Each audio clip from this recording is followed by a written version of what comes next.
Yesterday I spent my last day as a sophomore, which means I'm now old enough to make fun of freshmen publicly, but too old to hook up with freshmen without it being a discussion of creepiness. I've also not uploaded in a month for about the 6th time in the past year, so I can tell you I'm sorry, but I'm not. The reason that I didn't is because my mindset has been changing a lot over the past few weeks, and everything I considered talking about felt pretty stupid the next day. Yeah, it's gonna be one of those videos again. Strap in if you want, and unsubscribe if you don't feel like thinking. I'm not as angry as I was in 2013, and I'm not as self-involved and pretentious as I was in 2014. And what better way to express that than in my YouTube channel about me? I was having a conversation with this person last week where I realized I had no interest in them at all. This person talks like running into your 2nd grade teacher at the grocery store. This person is the kind of guy you see talking, then question your life and wonder how it got to this point. I was watching his lips open and close without actually hearing whatever was coming out of it. While this person was talking about his summer plans, all I could think about was how easy it would be to sucker punch him right in the face to get him to shut the fuck up in that moment. But of course, my facial expression was blankly smiling and nodding every once in a while like an asshole. But at this point, he started doing the thing where he asks you something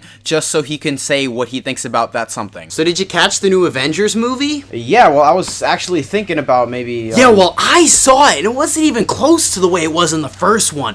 The first one blew my mind. I mean, it had new characters, but it didn't really just add to the way that I thought it. This is when I started sympathizing with serial killers and how easy it would be to strangle his fucking neck. I finally realized that a good amount of my conversation have been exactly like this. For me, and for most of the people I talk to. I can't be the only one with borderline personality disorder when it comes to talking to boring people. When I talk about my last vacation and that funny time that happened at the restaurant and it was crazy, the other guy's probably visualizing smacking me in the face until I can no longer breathe. In today's world, no one gives a shit what you have to say. We're all just waiting for you to stop talking so we can say what we want to say. I now know that by shutting the fuck up once in a while, it makes people make an effort to actually listen and learn about you. Think about it. Everyone that you and I can't stand to be around are the ones that talk about their life story in every meeting. You know, the ones that laugh about their stories from yesterday when they saw that guy and it was crazy. So I want you to try this. Tomorrow, go about your day and refrain from speaking until spoken to. Shut your mouth once in a while and listen, but try to do this without looking like an emo 14-year-old. This whole self-reflection process for me is about how people perceive me. I do consider myself an intelligent person for a teenager who gets straight C's, but I discovered that this doesn't reflect in pretty much all of my conversations. Have you really noticed that you haven't got to know someone until you have a one-on-one conversation? People are completely different when you talk in groups. You're unable to understand why a person acts a certain way until you get to know them. You don't really know most of the people you see every day, and this is because of the constant bullshit shielding it that we can't stop talking about. Do you really care what Matthew is doing this June? Really? Do you honestly want to discuss the fact that it might rain this afternoon? One time in Manhattan, I threw a french fry and hit Don Cheadle in the face in a McDonald's. I don't know, you didn't know that. Maybe you've been feeling some homosexual tendencies recently and you're wondering what you prefer.